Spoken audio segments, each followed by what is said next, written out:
Bab 321. Perjalanan yang sulit.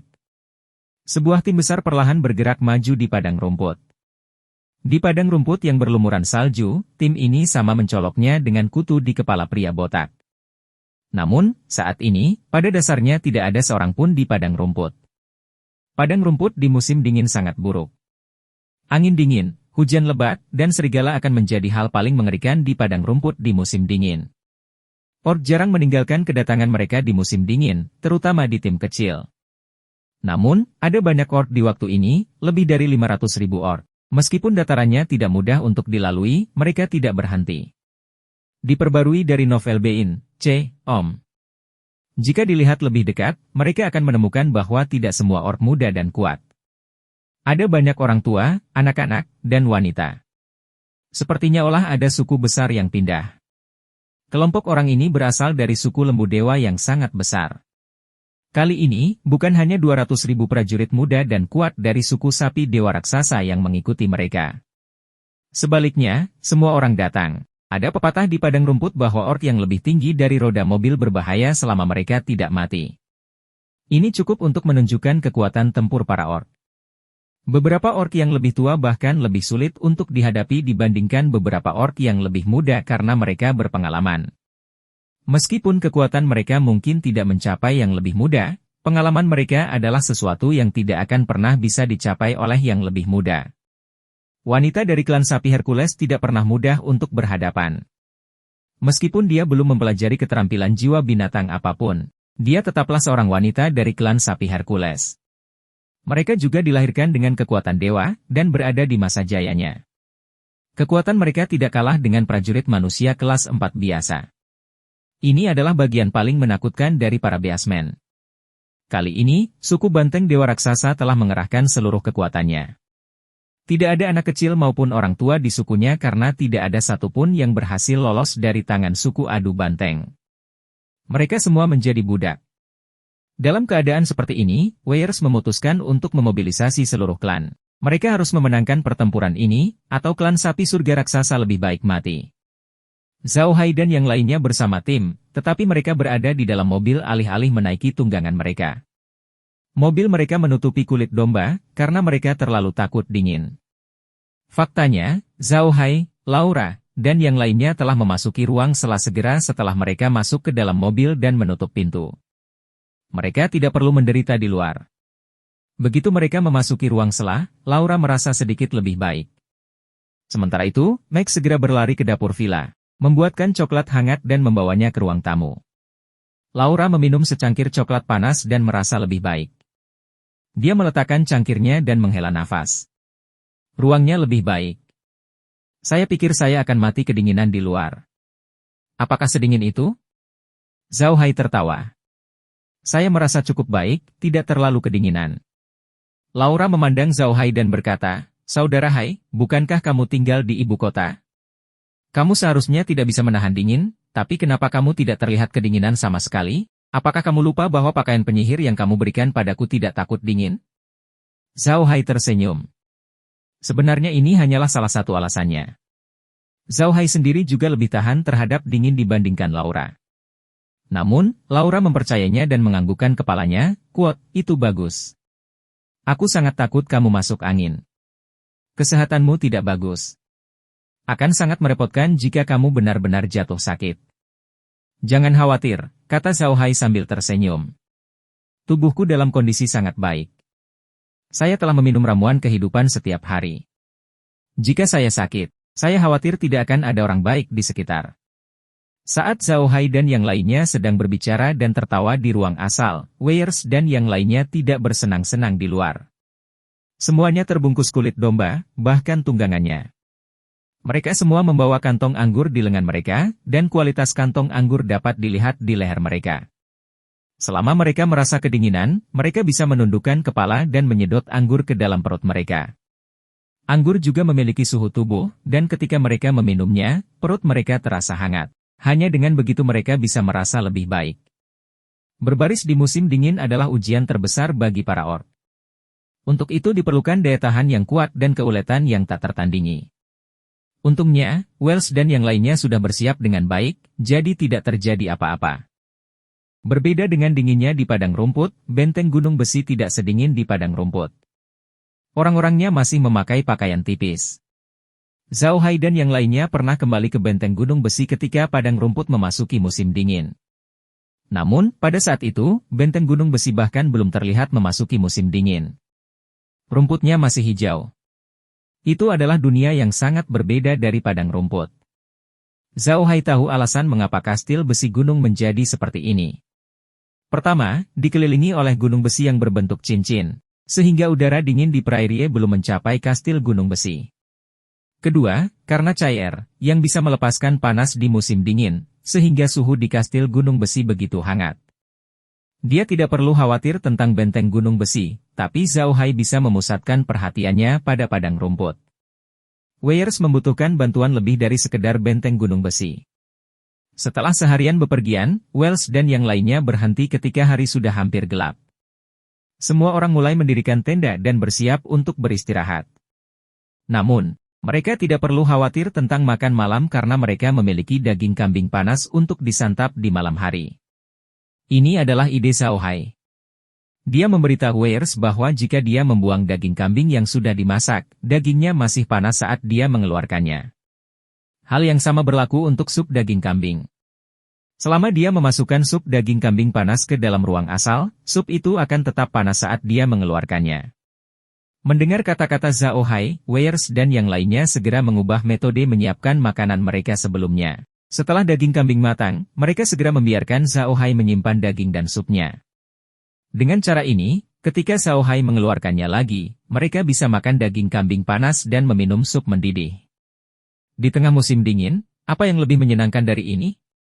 Oleh karena itu, setelah perkemahan dibangun, Zhao Hai segera pergi mengantarkan makanan kepada semua orang. Ini bukanlah tugas yang mudah. Ada lebih dari 500.000 orang di perkemahan. Zhao Hai sangat sibuk mengantarkan semua makanan. Namun, Zhao Hai tidak mengeluh. Dia tahu bahwa para orc telah bepergian sepanjang hari dan kedinginan serta lapar. Oleh karena itu, Zhao Hai tidak membiarkan mereka meninggalkan tenda. Sebaliknya, dia membiarkan mereka tinggal di tenda dan membawa makanan ke dalam. Kini, karena akan berperang, mereka tidak bisa lagi hidup berkeluarga, melainkan terbagi menjadi laki-laki dan perempuan.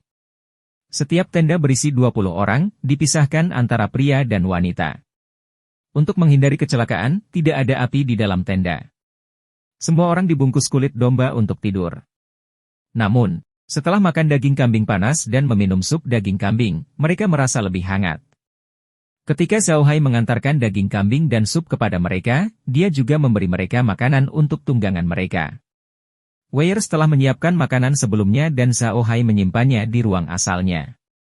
Orang-orang dari suku sapi surgawi raksasa ini sekarang sangat menyukai Zhao Hai. Dulu, ketika mereka berperang, mereka tidak menerima perlakuan seperti itu. Sekarang, selama mereka memiliki Zhao Hai, semua masalah logistik mereka akan terpecahkan. Weiers dan yang lainnya berada di sisi Zhao Hai sepanjang waktu. Mereka akan bertanya tentang situasi terkini anggota klannya dari waktu ke waktu. Tindakan mereka menggerakkan anggota klan. Dapat dikatakan bahwa Weiers menguasai hati semua anggota klannya. Karena harus melakukan perjalanan pada siang hari, mereka hanya bisa makan 2 kali sehari, satu di pagi hari dan satu lagi di malam hari. Hampir seluruh waktu di siang hari digunakan untuk bepergian, dan hampir tidak ada yang turun dari tunggangannya. Bagi Zhao Hai, ini adalah bentuk penyiksaan. Jika dia harus melakukan perjalanan seperti ini, dia tidak tahu apakah dia mampu menanggungnya. Ini juga menunjukkan kepada Zhao Hai kegigihan para beasmen. Setelah membagikan makan malam kepada para banteng surgawi yang sangat besar, Zhao Hai dan yang lainnya berkumpul di tenda Weiers. Mereka belum makan. Makan malam mereka mirip dengan bulls, surgawi raksasa, yang terdiri dari daging kambing dan sup daging kambing. Weiers menyesap sup daging kambing dan menghela nafas panjang. Dengan Hai kecil yang mengikuti kami sangat senang. Dulu, saat kami bertarung, itu sangat mudah. Bukankah begitu? Skoni tertawa, belum lagi musim dingin, bahkan ketika kami berperang di musim panas, keadaannya tidak jauh lebih baik dari sekarang. Yil mengerutkan kening dan berkata, tapi masalah kita sekarang adalah kita punya terlalu sedikit waktu untuk bepergian. Kami harus mengemas tenda di pagi hari dan mendirikannya di malam hari. Selain itu, ini musim dingin. Langit menjadi gelap lebih awal dan pagi hari bangun terlambat. Kami tidak punya banyak waktu untuk bepergian. Sekarang turun salju, dan jarak yang kami tempuh setiap hari terlalu pendek. Weirs meletakkan semangkuk sup daging kambing dan mengerutkan kening. Dia tidak punya ide bagus. Di musim panas, mereka tidak perlu mendirikan tenda. Mereka bisa bermalam di padang rumput dengan sepotong kulit domba. Namun, mereka tidak bisa melakukan itu di musim dingin. Jika mereka melakukan itu di musim dingin, mereka akan mati kedinginan. Zhao Hai memandang Weirs dan berkata dengan suara yang dalam, "Saudaraku, bagaimana dengan ini? Setelah kamu bangun besok pagi, jangan pedulikan tenda. Berjalan saja ke depan dan saya akan mengurus tenda. Saya akan memasang tenda di dalam medium dan mengeluarkannya pada malam hari. Bagaimana menurutmu? Bagaimana kamu akan merobohkan tenda sendirian?" Weirs bertanya, tertegun. Zhao Hai tersenyum, "Jika kamu tidak dapat merobeknya, maka jangan merobeknya. Masukkan saja semuanya ke dalam ruang asal." "Cukup, kan? Sebenarnya tenda itu disimpan di ruang penyimpanan Zhao Hai. Hanya ketika tiba waktunya istirahat di malam hari, Zhao Hai mengeluarkan tenda. Kemudian, Weirs dan yang lainnya mulai menyiapkannya. Namun, sepertinya membuang-buang waktu saja untuk membongkar dan mendirikan tenda, jadi Zhao Hai tidak punya pilihan selain menempatkan seluruh tenda ke dalam ruang asalnya. "Kamu bisa memasukkan semuanya?" Weirs bertanya, tertegun. Zhao Hai menggelengkan kepalanya. "Saya belum tahu. Akan lebih baik jika kita bisa memasukkannya ke dalam keseluruhannya. Dengan begitu, kita bisa menghemat banyak waktu. Kami mencobanya kemarin." Weirs mengangguk, "Baiklah, mari kita mencobanya. Jika itu benar-benar berhasil, itu yang terbaik. Kita akan punya lebih banyak waktu untuk bepergian. Dengan kecepatan kita saat ini, dibutuhkan waktu sekitar setengah bulan untuk sampai ke kamp lama," kata Mendus. "Hai kecil, apakah kamu membiarkan elang darah melihatnya? Suku adu banteng ada di kamp lama?" Zhao Hai mengangguk, "Mereka semua ada di sini. Jangan khawatir, saudara enam. Mereka seperti suku-suku lainnya sekarang. Mereka tidak meninggalkan kamp selama musim dingin." Mata Weirs berbinar dingin, "Itu bagus. Kesempatan untuk membalas dendam akhirnya tiba." Bab 322. Tawanan. Zhao Hai dan yang lainnya masih duduk di perkemahan, minum sup daging kambing dan makan daging kambing. Namun, mereka tidak lagi terburu-buru. Mereka bersiap untuk beristirahat dengan baik karena mereka sudah tidak jauh dari tempat tinggal lama klan sapi Dewa Raksasa. Diperbarui dari novel Bein, C. Om. Weirs meminum sup daging kambing dan makan sepotong daging kambing. Baru pada saat itulah dia merasa memiliki kekuatan untuk berbicara. Dia menoleh ke Zhao Hai dan berkata, "Hai kecil, apakah klan adu banteng benar-benar tidak menemukan kita?" Zhao Hai mengangguk. "Jangan khawatir, Kak. Mereka benar-benar tidak mengetahuinya. Perlombaan adu banteng jarang keluar dari perkemahan, jadi mereka pasti tidak bisa melihat Anda. Namun, ada satu hal yang perlu Anda persiapkan secara mental. Cara perlombaan adu banteng memperlakukan rakyat Anda." Pada titik ini, Zhao Hai berhenti. Weirs memandang Zhao Hai dan berkata, "Katakan padaku, hai kecil." "Seperti apa itu?" Zhao Hai menghela nafas. "Mereka tidak memberikan tenda atau pakaian apapun kepada anggota sukumu. Mereka hanya memberi makanan mereka setiap beberapa hari sekali. Dari 300.000 banteng dewa barbar yang mereka tangkap, hanya tersisa 200.000 ekor." Mata Weirs hampir keluar dari rongganya. Dia terengah-engah, dan pembuluh darah di kepalanya menyembul. Zhao Hai dengan cepat berkata, "Kakak, jangan marah. Kita bisa segera pergi dan menyelamatkannya." Weirs menarik napas dalam-dalam dan memejamkan mata. Setelah beberapa lama, dia menghela nafas panjang dan menoleh ke Zhao Hai. "Ya, kami akan segera bisa membalas dendam. Kakak Hai, aku ingin mengucapkan terima kasih. Terima kasih atas semua yang telah Anda lakukan untuk kami. Kakak, jangan terlalu sopan padaku. Saya seorang pangeran dari suku lembu dewa yang sangat besar. Bukankah ini yang harus aku lakukan?" Zhao Hai tertawa. "Kakak, semua anggota klanmu sudah berkumpul sekarang. Para lansia berdiri di luar, sedangkan anak-anak dan perempuan berdiri di dalam. Semua orang berjalan-jalan untuk menghangatkan diri, dan klan adu banteng tidak mengirim siapapun untuk mengawasi mereka. Kakak, bagaimana dengan ini? Aku akan berpura-pura masuk dulu dan memberi mereka makanan. Jika mereka punya senjata, berikan mereka beberapa senjata. Saat kami meluncurkan serangan, mereka juga bisa membantu. Weirs menggelengkan kepalanya. Kita bisa memberi mereka makanan, tapi bukan senjata. Mereka telah disiksa begitu lama hingga tubuh mereka rusak. Jika kita membiarkan mereka bertarung, mereka akan mati sia-sia. Saya pikir kita harus melupakannya. Mender sampulnya dan berkata, 7 kecil, saya setuju dengan kata-kata Hai kecil. Kita harus memberi senjata mereka. Tidak hanya bisa digunakan untuk membunuh musuh, tapi juga bisa digunakan untuk melindungi diri sendiri. Bagaimana jika klan adu banteng membunuh mereka saat perang? Kita harus memberi senjata mereka. Yale mengangguk juga. Itu benar. Saya setuju. Kita seharusnya memberi mereka senjata, tapi kita tidak bisa memberi mereka senjata yang terlalu besar. Saya pikir kita harus memberi mereka beberapa kapak. Dengan begitu, mereka tidak akan menarik terlalu banyak perhatian. Benar, Wells. Apakah Grand Elder mengatakan kapan kita harus menyerang? Lusa, kata Weirs dengan suara yang dalam. Kita tidak bisa menunda ini terlalu lama. Semakin lama kita menundanya, semakin mudah mereka menemukan kita. Malam ini? Yale mengangguk. Itu benar, Wales mengangguk, kami akan menyerang di malam hari. Yale mengangguk, apakah para tetua ras Mastiff sudah tiba? Berapa banyak dari kalian yang ada di sini? Mereka ada di sini, kata Wales. 2 di antaranya datang. Saya benar-benar tidak menyangka ras Mastiff akan memiliki 3 tetua yang hebat. Mereka sebenarnya mengirim 2 orang untuk membantu kita kali ini. Bagus, kata Yale, biarkan semua orang beristirahat dengan baik besok. Bersiaplah untuk serangan di malam hari lusa. Serangan mereka sangat mengejutkan, jadi tidak peduli suku macam apa yang mereka temui di sepanjang jalan, mereka menghindari mereka semua dan berusaha untuk tidak memberikan kesempatan kepada suku adu banteng untuk menemukan mereka. Tindakan mereka benar. Namun, tidak mudah menyembunyikan pergerakan 500.000 orang. Untungnya, para biasmen tidak akan aktif di dataran selama musim dingin dan hanya akan tinggal di perkemahan mereka. Elang yang diberikan Xiao Hai kepada Weir sangat membantu. Elang telah menemukan tenda suku terlebih dahulu, memungkinkan mereka untuk mengelilinginya.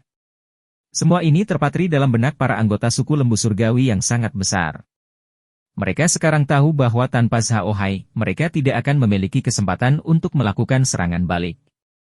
Semuanya telah diberikan kepada mereka oleh Xiao Hai, jadi mereka sekarang sangat menghormatinya. Di suku sapi Dewa Raksasa saat ini, meskipun Xiao Hai bukan anggota suku sapi Dewa Raksasa, statusnya tidak lebih rendah dari seorang tetua seperti Skoni. Ini karena Xiao Hai berhasil melakukannya. Sekarang, setiap kali Xiao Hai pergi untuk mengantarkan makanan kepada anggota suku sapi surgawi yang sangat besar, mereka semua akan tunduk padanya, berapapun usia mereka. Kesopanan ini datang dari lubuk hati mereka yang paling dalam. Kakak laki-laki, kata Xiao Hai kepada Wells, sebaiknya kamu mengirim seseorang dari klanmu yang memiliki wewenang untuk ikut denganku. Kalau tidak, orang-orang di klanmu tidak akan mengenaliku. Jika mereka membuat terlalu banyak suara, itu akan mengingatkan klan adu banteng. Weirs memahami bahwa Xiao Hai akan mengantarkan makanan kepada para tawanan klan adu banteng. Dia mengangguk dan berkata, baiklah, Paman Skoni, kamu boleh pergi dengan Hai kecil. Saya akan meminta mereka menyiapkan kapak sekarang. Skoni tidak keberatan. Dia mengangguk dan berkata, baiklah, dalam hal keakraban dengan orang-orang di klan, kamu tidak sebaik saya, jadi saya akan pergi. Mendus sudah keluar untuk mengambil kapak. Masing-masing dari mereka membawa beberapa kapak terbang. 1 untuk masing-masing kapak sudah cukup untuk orang-orang itu. Meskipun kapak terbang ini tidak besar, mereka masih merupakan senjata yang sangat menakutkan ketika digunakan oleh klan sapi surgawi yang sangat besar. Bab 323. Tawanan bagian 2. Setelah beberapa saat, kapak-kapak tersebut dikumpulkan dan ditempatkan di tengah-tengah perkemahan. Xiao Hai melirik Weirs dan mengangguk, itu bagus. Kakak, aku pergi sekarang. Setelah itu, dia menarik Skoni ke tengah perkemahan. Dia menyingkirkan kapaknya, lalu membungkus keduanya dengan kabut hitam. Saat kabut hitam menghilang, mereka berdua menghilang dari camp. Ketika mereka muncul kembali, mereka berada tidak jauh dari perlombaan adu banteng. Itu adalah sebuah camp besar yang membentang sejauh mata memandang. Tepatnya, ini bukanlah arena perlombaan adu banteng yang luas. Seharusnya itu adalah camp lama dari perlombaan banteng dewa raksasa, tapi sekarang tempat itu ditempati oleh perlombaan adu banteng. Scony akhirnya bisa melihat situasi di luar. Dia menyadari bahwa dia tidak jauh dari perkemahan. Melihat kedamaian di dalamnya, mata Scony bersinar dengan cahaya dingin. Namun, dia tidak mengatakan apapun. Zhao Hai juga tidak mengatakan apapun. Dia hanya membungkus keduanya dalam kabut hitam lagi. Ketika kabut hitam menghilang, Scony menyadari bahwa ada banyak anggota sukunya yang berpakaian compang-camping berdiri di dekatnya. Mereka semua menggerakkan tubuh mereka dengan ekspresi kosong. Praktis semuanya terjepit erat, tanpa celah sedikit pun. Zhao Hai juga menggunakan mantra bumi untuk memaksa masuk. Lokasinya saat ini adalah tempat para tawanan suku sapi cakrawala raksasa berada. Para tawanan suku lembu Hercules tidak mempunyai kegunaan apapun untuk menghangatkan mereka. Untuk bertahan hidup di musim dingin ini, mereka semua berkumpul untuk menjaga diri tetap hangat. Selain itu, mereka terus bergerak seperti penguin yang berusaha melewati musim dingin. Orang-orang di luar selalu bisa berada di luar sebentar sebelum memasuki kepadatan. Dengan cara ini, tidak ada yang akan mati secepat itu. Meskipun cara mereka benar, tidak ada cara lain. Cuacanya terlalu dingin, dan disertai badai salju, kelompok tawanan yang berjumlah lebih dari 300.000 orang kini hanya memiliki kurang dari 200.000 orang. Sebagian besar korban meninggal adalah orang lanjut usia. Untuk menjamin kelangsungan hidup anak-anak suku banteng Hercules, mereka mengepung anak-anak tersebut dan berdiri di luar untuk menghalangi angin dingin.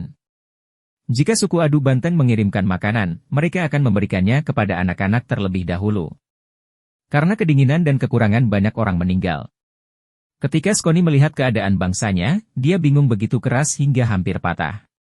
Dengan berlinang air mata, dia menampar lelaki tua di sebelahnya, yang memiliki ekspresi kosong di wajahnya seolah dia tidak melihat mereka, dan berkata dengan suara yang dalam, "Kerik, Kerik, aku Scony. Bisakah kamu mengenaliku?" Dia bertanya. Sapi surgawi yang sangat besar itu sepertinya telah terbangun. Matanya mulai bergerak lagi. Dia menatap Scony, tapi sepertinya dia tidak bisa melihat dengan jelas. Dia menutup matanya dan menggelengkan kepalanya dengan lembut. Saat dia membuka matanya lagi, dia akhirnya melihat dengan jelas. Matanya menunjukkan ekspresi terkejut. Dia melihat sekeliling dan berkata dengan suara rendah, "Elder, apa yang kamu lakukan di sini? Anda telah ditangkap oleh mereka?" Tindakan mereka dengan cepat menarik perhatian masyarakat sekitar. Namun, orang-orang yang berdiri di sini semuanya adalah lelaki tua dari suku sapi dewa raksasa.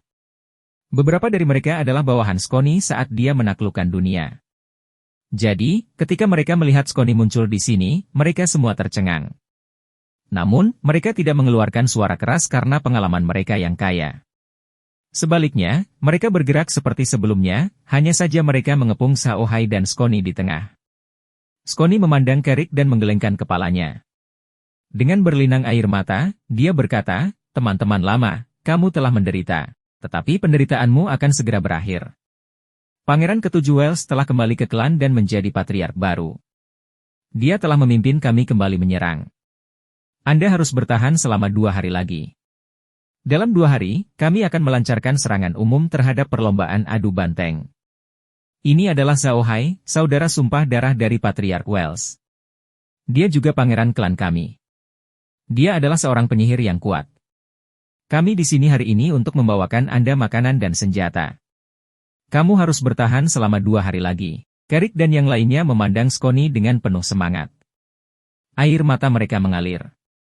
Mereka telah hidup sangat keras untuk hari ini, dan hari itu akhirnya tiba. Saat ini, langit benar-benar gelap. Perkemahan suku adu banteng sepi. Tampaknya suku adu banteng telah tertidur.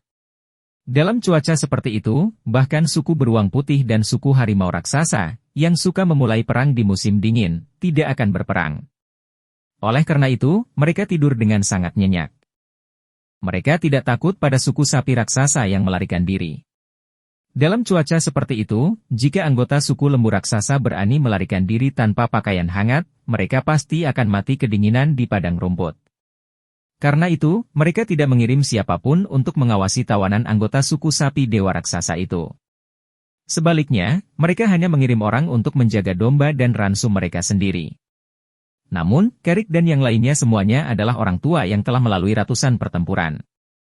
Meski sudah tua dan tertangkap, namun ketenangan mereka jauh lebih baik dibandingkan anak-anak muda itu, sehingga penonton dengan cepat mendapatkan kembali ketenangannya seolah-olah tidak terjadi apa-apa. Melihat mereka semua sudah tenang, Skoni menoleh ke Carrick dan berkata, "Sampaikan berita kembalinya kita kepada mereka masing-masing. Katakan pada mereka untuk tidak membuat suara apapun dan tidak melakukan gerakan aneh apapun." Carrick mengangguk dan segera mulai menyampaikan pesan tersebut kepada orang-orang di sekitarnya. Pesannya sederhana, penatua Skoni telah kembali, dan orang-orang dari suku tersebut telah kembali. Berita itu menyebar di kalangan masyarakat seperti gelombang yang diaduk oleh batu. Kemudian, Zhao Hai dan yang lainnya mulai membagikan makanan, sup daging kambing, dan daging kambing. Namun, dia tidak memberi mereka banyak. Masing-masing diberi sepotong daging kambing yang beratnya sekitar setengah kati dan semangkuk sup daging kambing. Mereka tidak berani membuat keributan jika suku adu banteng menemukan mereka. Carrick dan yang lainnya berhenti mengikuti anggota suku mereka. Sebaliknya, mereka mengikuti Zhao Hai dan Skoni, membagikan sesuatu kepada anggota suku mereka. Zhao Hai dan yang lainnya memulai dengan orang tua. Beberapa orang lanjut usia tidak dapat bertahan lebih lama lagi, dan mereka sangat membutuhkan makanan. Carrick dan yang lainnya akhirnya memahami keajaiban Zhao Hai. Melihat semangkuk sup daging kambing panas dan potongan daging kambing yang mengepul di tangan Zhao Hai, mereka memandang Zhao Hai seolah-olah dia adalah dewa binatang. Zhao Hai tidak memberikan senjata apapun kepada orang tua itu hari itu. Dia takut ketahuan oleh suku adu banteng. Dia hanya memberi makanan kepada orang-orang tua itu. Kemudian, di bawah perlindungan Carrick dan yang lainnya, mereka berjalan ke tengah-tengah para tawanan. Ada banyak perempuan dan anak-anak yang membutuhkan makanan. Kali ini jauh lebih sulit bagi Zhao Hai untuk mengantarkan makanan daripada di perkemahan. Di perkemahan, dia hanya perlu mengantarkan makanan ke tenda. Namun, dia harus menyerahkannya kepada hampir semua orang di sini. Zhao Hai dan yang lainnya tidak menyelesaikan pekerjaan mereka sampai fajar. Meskipun saat itu musim dingin, Zhao Hai dan Skoni berkeringat. Saat matahari terbit, semua orang makan sup daging kambing dan daging kambing. Skoni memberitahu Carrick dan yang lainnya dan menghilang ke kerumunan bersama Zhao Hai. Meski Carrick dan yang lainnya masih harus menanggung kehancuran akibat angin dingin, ada api harapan yang berkobar di hati mereka. Musim dingin telah tiba, tetapi apakah musim semi akan segera tiba? Ketika Zhao Hai dan Skoni kembali ke perkemahan, Weirs dan yang lainnya masih terjaga. Mereka telah menunggu mereka berdua. Ketika mereka melihat mereka berdua masuk dengan ekspresi tidak sedap dipandang, Weirs dan yang lainnya menatap mereka. Zhao Hai sangat lelah sehingga dia bahkan tidak mau berbicara. Dia hanya melambaikan tangannya dan berbaring miring, tidak bergerak. Skoni jauh lebih kuat dari Zhao Hai. Bagaimanapun, dia adalah seorang orc, jadi kebugaran fisiknya lebih kuat daripada Zhao Hai. Selain itu, dia tidak harus menyerahkan segalanya kepada orang-orang seperti Zhao Hai, jadi dia memiliki waktu yang jauh lebih mudah daripada Zhao Hai. Dia mengangguk ke arah Wales dan berkata, makanan sudah diantar. Tapi Hai kecil tidak memberi mereka senjata apapun karena takut ketahuan. Dia berencana memberi mereka senjata besok malam saat dia mengantarkan makanan. Saya juga berpikir ini mungkin dilakukan. Bagaimana kabar orang-orang kita sekarang? Wales mengangguk. Tinggal kurang dari 200.000 orang, kata Skoni dengan suara yang dalam. Di antara mereka, seharusnya ada sekitar 150.000 pria dan wanita tua yang bisa bertarung. Ini adalah kekuatan yang tidak bisa dihilangkan. Orang-orang lainnya mati kedinginan dan masih tergeletak di padang rumput. Perlombaan adu banteng, kata Wales, saya ingin Anda menjadi budak untuk generasi mendatang. Weirs dan yang lainnya menoleh dan melihat bahwa Zhao Hai sudah tertidur. Bab 324. Saatnya balas dendam. Weirs dan yang lainnya memandang Zhao Hai yang tertidur dan menghela nafas. Weirs menoleh ke Mendus dan berkata, saudara keenam, kirim Hai kecil kembali ke tendanya. Beritahu Laura dan yang lainnya untuk menjaganya dengan baik. Jangan biarkan siapapun mengganggunya hari ini. Tapi bagaimana dengan sarapan? Tanya Mendus tertegun. Wales menghela nafas. Beritahukan semua orang untuk menanggungnya. Hai kecil terlalu lelah. Dialah yang paling lelah akhir-akhir ini. Menders tidak mengatakan apapun lagi. Dia membawa Xiao Hai dan berjalan keluar. Segera, mereka tiba di tenda Xiao Hai dan menyerahkannya kepada Laura dan yang lainnya. Ketika Laura melihat penampilan Xiao Hai, dia mengira dia terluka. Dia dengan cepat menjatuhkan Xiao Hai ke tanah. Lalu, dia berbisik, Cai Er, cepat keluar. Sosok Cai Er muncul di depan mereka, dan Laura langsung berkata, Cai Er, apa yang terjadi? Ada apa dengan kakak Hai? Cai memandang Xiao Hai dan berkata, saya baik-baik saja. Aku hanya sedang tidur. Bagaimana dengan ini? Minumlah air dari sela. Aku akan segera baik-baik saja. Setelah mengatakan itu, sebatang pohon anggur yang sangat tipis muncul di samping mulut Xiao Hai dan meraih ke dalam mulut. Udara di ruang asal mengalir ke mulut Xiao Hai melalui tabung di tengah tanaman merambat. Xiao Hai membuka matanya perlahan. Ketika dia melihat Laura, dia tercengang. Lalu, dia menyentuhnya dan berkata, apakah aku baru saja tertidur? Laura memandang Xiao Hai dengan sakit hati dan berkata, Saudara Hai, mengapa kamu begitu putus asa? Hati-hati, bagaimana jika kamu jatuh sakit? Xiao Hai tersenyum dan berkata, baiklah, jangan apa-apa. Jangan khawatir. Itu hanya untuk 2 hari. Setelah kita selesai bekerja, semuanya akan baik-baik saja. Oh iya, kita masih harus menyiapkan sarapan untuk mereka. Anda tidak melihat anggota suku lembu dewa raksasa yang ditangkap. Dari 300.000 orang, lebih dari 100.000 orang meninggal. Sekarang, tersisa kurang dari 200.000. Mereka semua mengenakan pakaian tidak bergaris dan tidak punya apa-apa untuk dimakan atau diminum. Para anggota suku adu banteng sudah keterlaluan. Wajah Xiao Hai menjadi gelap saat dia berbicara. Dia telah melihat banyak budak di tempat Raja 11 Ki, tapi ini untuk pertama kalinya dia melihat seseorang memperlakukan budak seperti ini. Jelas sekali bahwa banteng surgawi yang sangat besar itu ingin membunuh mereka semua. Ini adalah pertama kalinya Laura dan yang lainnya mendengar hal ini. Xiao Hai belum pernah memberitahu mereka tentang hal ini sebelumnya. Mendengar kata-kata Xiao Hai, Laura dan yang lainnya tidak bisa menahan diri agar tidak melihatnya dengan kaget. Laura dan yang lainnya telah melihat budak dari ras orc dan manusia.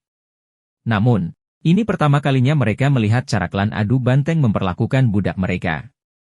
Pada saat itu, umat manusia tidak memperlakukan para budak dengan baik, namun mereka tidak akan membiarkan para budak mati.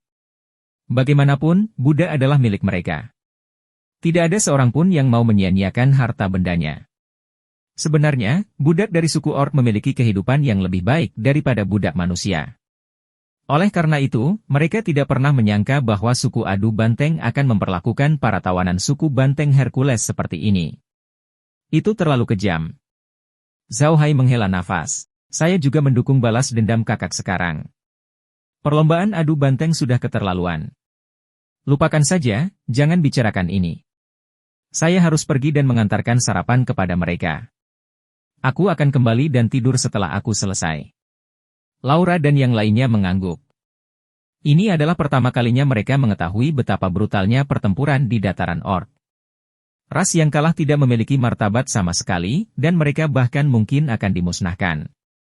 Weirs dan yang lainnya tidak menyangka Xiao Hai akan keluar dan membagikan sarapan kepada semua orang. Setelah semua orang sarapan, mereka kembali ke tenda Weirs. Weirs selalu berkata, Hai kecil, kenapa kamu tidak tidur sebentar?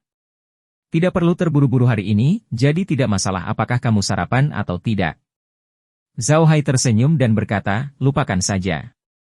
Aku akan tidur sebentar lagi agar mereka bisa makan kenyang. Tidak ada yang salah dengan itu. Baiklah, aku tidak akan berkata apa-apa lagi. Aku akan kembali tidur. Jangan bangunkan aku hari ini. Weirs menganggukkan kepalanya. Xiao Hai melambaikan tangannya dan kembali ke tendanya. Weirs menatap punggung Xiao Hai dan bergumam, jangan khawatir, Hai kecil. Saya pasti akan berhasil kali ini. Xiao Hai baru keluar dari ruang asal ketika hari sudah hampir gelap. Dia tidur nyenyak. Yang tidak diketahui Xiao Hai adalah seluruh camp menjadi sunyi sehingga dia bisa tidur nyenyak. Pada malam hari, Zhao Hai pertama kali membagikan makan malam kepada orang-orang di camp. Kemudian, dia pergi menemui para tawanan bersama Scony dan memberi mereka makan malam serta kapak sebagai persiapan untuk hari berikutnya. Mereka akan mengambil tindakan besok malam. Zhao Hai dan Scony juga memberitahu mereka tentang operasi besok malam dan menyuruh mereka menjauh dari camp sejauh mungkin. Malam itu dihabiskan dengan membagikan makanan. Ketika mereka kembali ke camp, Zhao Hai membagikan sarapan kepada semua orang sebelum beristirahat. NBSP. Apa yang Scony dan yang lainnya tidak ketahui adalah ketika Zhao Hai membagikan makanan kepada para tawanan, dia menambahkan sedikit cairan kehidupan ke dalam sup. Hal ini sangat bermanfaat bagi kesembuhan para tawanan. Karena mereka akan mengambil tindakan malam ini, Zhao Hai memberi semua orang sepotong daging domba sebagai tambahan makanan untuk malam itu. Dengan cara ini, mereka tidak akan kelaparan saat Weiers dan yang lainnya beraksi di malam hari. Pada siang hari, lokasi perkemahan sepi. Mereka ingin Zhao Hai beristirahat, tetapi mereka juga takut membuat terlalu banyak suara dan ketahuan oleh perlombaan adu banteng. Untungnya, perlombaan adu banteng tidak bereaksi. Mungkin di seluruh dataran, selain orang-orang dari suku sapi dewa yang kuat dan tergila-gila pada balas dendam, tidak ada orang lain yang akan memulai perang dalam cuaca seperti itu. Langit perlahan menjadi gelap, dan semua orang di camp mulai bergerak. Mereka berdiri diam di luar tenda dengan tunggangannya di samping mereka. Semua orang memandang dengan tenang ke arah Weiers, yang berdiri di tengah-tengah camp. Weiers memandangi bulan di langit. Setelah beberapa lama, dia menoleh ke anggota klannya dan berkata, "Anggota klan saya, waktu untuk membalas dendam telah tiba." Setelah mengatakan itu, dia tidak mengatakan apapun lagi. Dia melompat ke atas tunggangannya sendiri, menoleh, dan berjalan ke arah perkemahan tua klan sapi dewa yang kuat. Semua anggota suku sapi dewa raksasa melompat ke atas tunggangan mereka. Mereka tidak mengeluarkan suara dan kecepatannya tidak cepat. Mereka takut jika terlalu berisik, mereka akan ketahuan oleh suku adu banteng. Namun, mata mereka bersinar dengan cahaya dingin. Tangan mereka mengepal erat senjata dan gigi mereka terkatup. Ekspresi wajah mereka sedingin batu. Zhao Hai memimpin Laura dan yang lainnya untuk duduk di dalam tubuh alien itu. Yel juga duduk di dalam tempat peristirahatan alien.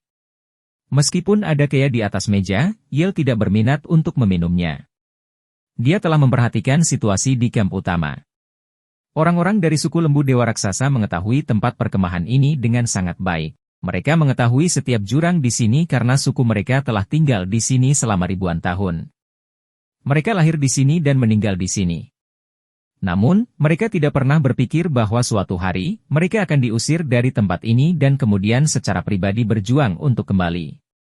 Tentara perlahan mendekati kamp suku adu banteng. Karena salju di tanah, Weiers tidak mengeluarkan banyak suara saat berjalan. Weiers berjalan di depan kelompok, diikuti oleh orang-orang muda dan kuat dari suku tersebut. Di belakang mereka ada sekelompok orang tua, lalu perempuan, dan terakhir anak-anak. Pasukan makhluk undead Zhao Hai berada di samping tim, dan Weiers bertanggung jawab atas hal itu. Saat mereka semakin dekat ke camp, Weiers dan yang lainnya bergerak lebih hati-hati. Ketika mereka berada sekitar 500 meter dari camp, Weiers tiba-tiba berteriak dan menepuk-nepuk kudanya, langsung menyerbu ke dalam camp. Anggota klan banteng dewa raksasa di sampingnya juga menepuk tunggangan mereka dan mengikuti Weiers. Mereka memegang kapak besar di satu tangan dan obor yang baru menyala di tangan lainnya. Mereka berteriak dan bergegas masuk ke camp. Posisi yang mereka pilih tepat di tengah-tengah perkemahan, paling dekat dengan tenda emas. Dalam hal pemahaman tentang perkemahan bumi, suku adu banteng jauh lebih rendah dari mereka. Anggota suku adu banteng juga terkejut, dan seluruh peserta berada dalam keadaan panik. Para anggota suku adu banteng jelas tidak menyangka bahwa para anggota suku lembu dewa raksasa akan melancarkan serangan balik pada saat ini.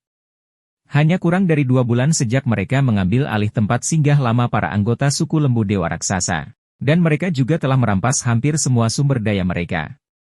Menurut pendapat mereka, para anggota suku lembu dewa raksasa seharusnya khawatir tentang bagaimana mereka dapat bertahan hidup di musim dingin yang dingin saat ini. Bagaimana mungkin mereka melakukan serangan balik? Itulah mengapa kewaspadaan mereka sangat rendah, yang memberi kesempatan pada Weiers dan yang lainnya. Untuk serangan ini, Weiers dan yang lainnya telah melakukan banyak persiapan.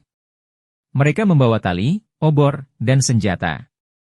Dua banteng ilahi yang sangat besar dapat merobohkan tenda dengan tali. Ketika orang-orang di tenda kehabisan, yang menunggu mereka adalah kapak. Seluruh lokasi terbakar. Ini seperti akhir dunia. Zhao Hai tidak ikut serta dalam serangan itu. Dia hanya melihat dari samping. Dia tahu bahwa Weirs dan yang lainnya tidak akan mengizinkannya ikut campur. Mereka harus membalas dendamnya sendiri. Saat itu, dua peluit terdengar tajam dari lokasi perkemahan. Ekspresi Zhao Hai berubah karena dia tahu bahwa itu adalah suara pakar kelas 9.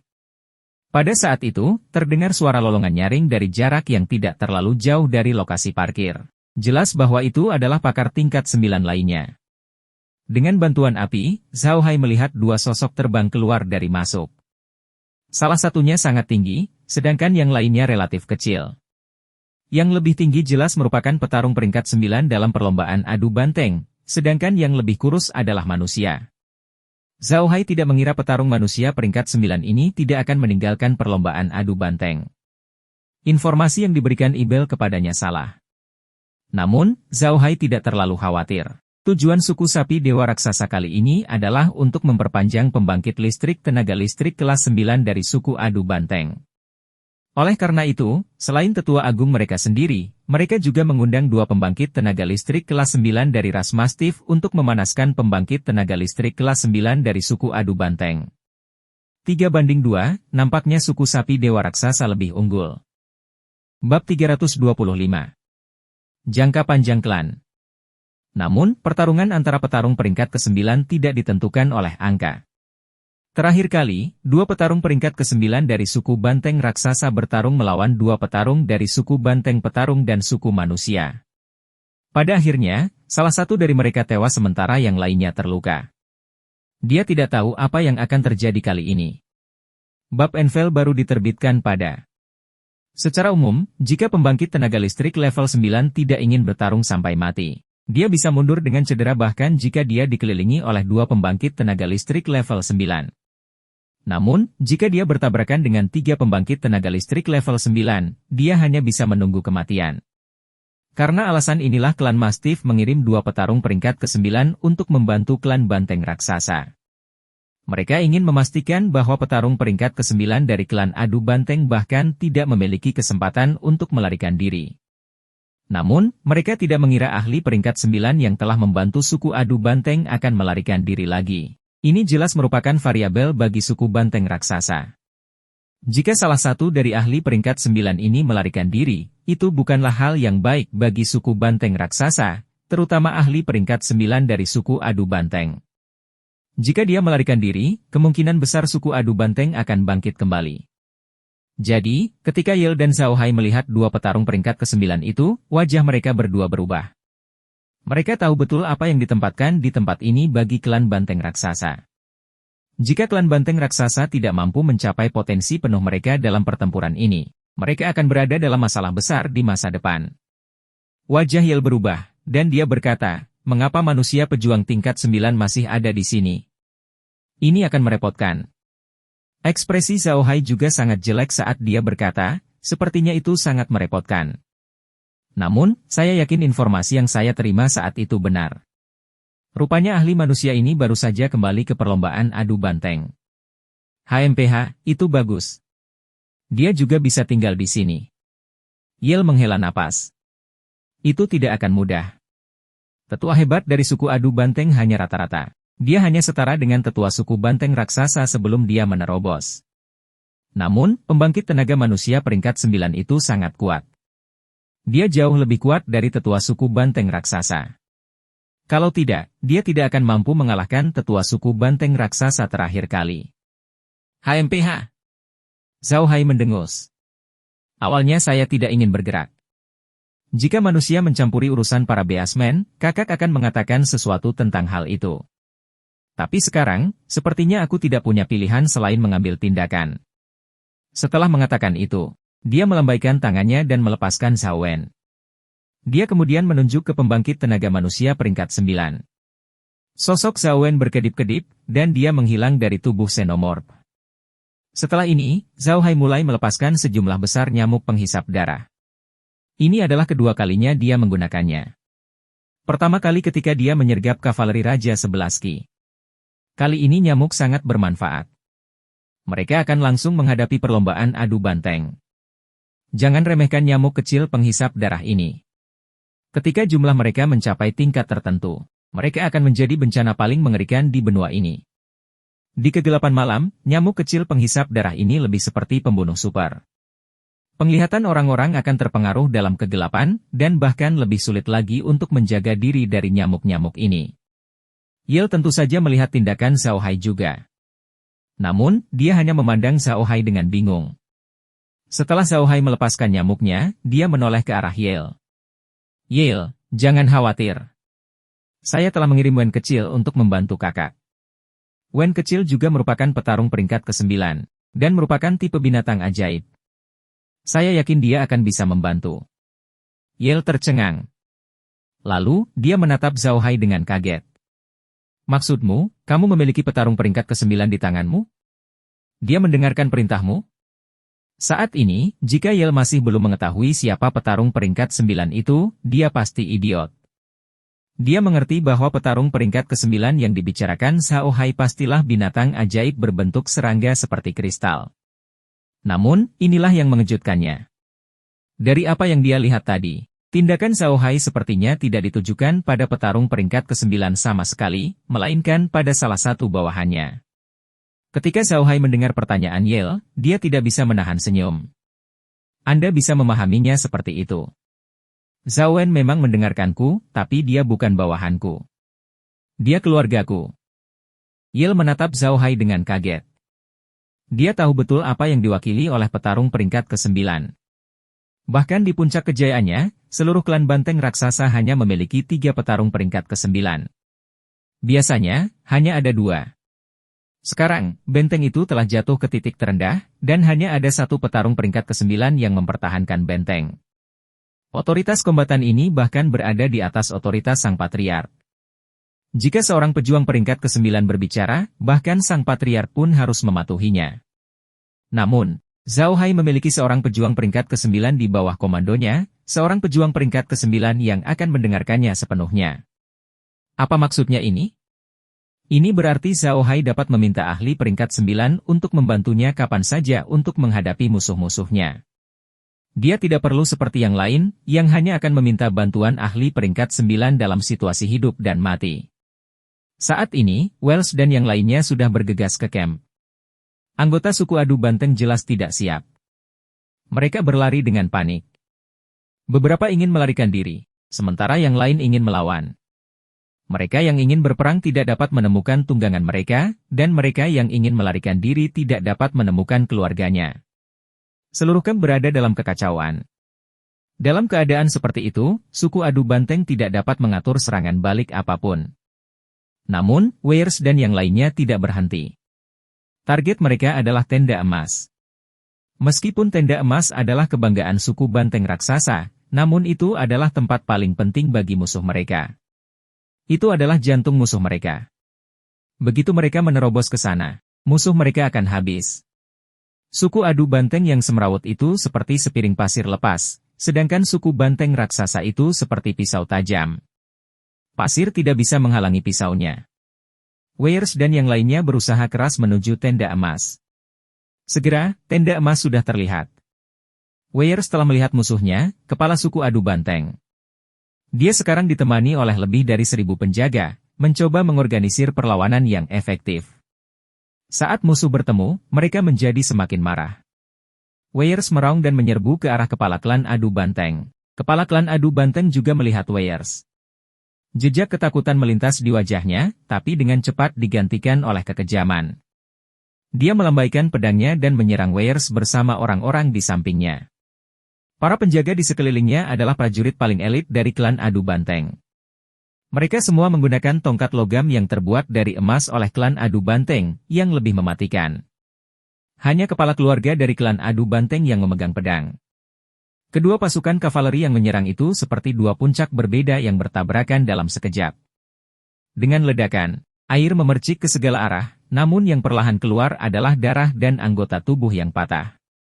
Permusuhan kedua tim tidak bisa diselesaikan, namun semangat satu tim sedang berada di puncaknya, sementara tim lainnya bertarung sampai mati. Kegembiraan pertempuran ini jauh melebihi imajinasi Warriors. Awalnya, tidak mungkin menghentikan kelompok Warriors yang beranggotakan 1.000 orang, tetapi penjaga dari kepala keluarga klan adu banteng terlalu kuat. Yang terlemah berada di peringkat ke-6, sedangkan yang terkuat berada di peringkat ke-8. Kekuatan bertarung tim beranggotakan 1.000 orang seperti ini sungguh mencengangkan. Saat kelompok Wells hendak dikalahkan, kekacauan terjadi di sisi mereka. Wells, yang berada di tengah-tengah pertempuran yang kacau, melirik sekilas dan melihat dua pasukan kavaleri adu banteng menyerbu ke arah kepala suku adu banteng. Dari pergerakan mereka, terlihat bahwa mereka adalah pasukan kavaleri Undead Zhao-hai. Total ada hampir 7.000 pasukan kavaleri adu banteng. Pasukan kavaleri Undead sulit untuk dilawan karena mereka tidak takut mati atau terluka. Mereka hanya peduli menyerang dan tidak tahu cara bertahan. Musuh seperti itu bahkan lebih menakutkan daripada orang yang menjalankan misi. Kepala suku adu banteng jelas terkejut dengan serangan ini. Dia tidak mengerti mengapa pasukan kavaleri suku adu banteng menyerangnya. Pasukan kavaleri ini sama sekali tidak takut mati, dan mereka tidak akan mati. Dia melihat seorang prajurit kavaleri terlempar dari tunggangannya dengan tongkat gada. Semua tulang di dadanya patah, tapi dia masih bisa bangun. Musuh seperti itu terlalu menakutkan. Pemimpin klan adu banteng adalah orang yang pintar, tapi dia tidak kuat. Dia hanya seorang prajurit kelas 7, jadi dia tidak akan terburu-buru ke garis depan untuk bertarung. Namun kejadian ini membuatnya semakin takut. Dia merasa bahwa dia mungkin mati di tangan monster-monster itu, jadi dia berbalik dan lari. Pelariannya mengejutkan para penjaga di sekitarnya. Di antara para orc, melarikan diri adalah perilaku yang sangat memalukan. Justru karena itulah setelah suku lembu Hercules dikalahkan oleh suku adu banteng dan melarikan diri, para anggota suku lembu Hercules tampak tidak bersemangat. Di mata mereka, mereka adalah pengecut dan pelarian yang memalukan.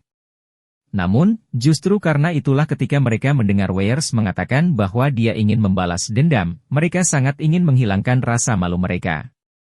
Saat itu, mereka melarikan diri karena tidak ada yang memerintahkan mereka. Sekarang mereka memiliki seorang komandan, mereka rela menyerahkan nyawa mereka demi ini. Namun, pelarian pemimpin klan adu banteng itu berbeda. Sebagai pemimpin klan, semua orang bisa lari kecuali dia. Paul, yang merupakan saudara laki-laki kedua Wells dan tetap tinggal untuk menjaga perkemahan, tewas dalam pertempuran. Ketika dia dikelilingi oleh pasukan kavaleri klan adu banteng, dia memimpin pengawal pribadinya dan menyerang ke depan. Bahkan ketika dia ditinggal sendirian, dia tetap menyerang ke depan. Dia meninggal saat menyerang. Orc seperti itu layak dihormati. Namun, pelarian sang patriark sungguh memalukan. Bukan hanya dia, tapi seluruh perlombaan adu banteng. Ketika para penjaga melihat pemimpin klan melarikan diri, mereka tertegun sejenak. Kemudian, mereka melihat ke arah di mana pemimpin klan berlari dengan tidak percaya. Semua orang tidak tahu harus berbuat apa. Saat mereka masih dalam keadaan linglung, pasukan kavaleri Undead menyerbu dan menenggelamkan sekelompok kecil pasukan kavaleri dalam sekejap. Warriors melihat pemimpin klan adu banteng itu melarikan diri dan dengan cepat berkata, "Kuat, pemimpin klan adu banteng telah melarikan diri. Jangan biarkan dia lari. Kejar dia." Para penjaga di sekitarnya juga berteriak, "Pemimpin lomba adu banteng sedang berlari. Jangan biarkan dia lari. Kejar dia. Bunuh dia." Kalimat ini terlalu penting. Ketika anggota klan banteng petarung mendengar ini, mereka terdiam sejenak. Kemudian, mereka melihat ke arah tenda emas dengan tidak percaya, tetapi mereka tidak melihat leluhur mereka. Bendera klan banteng aduan telah ditebang.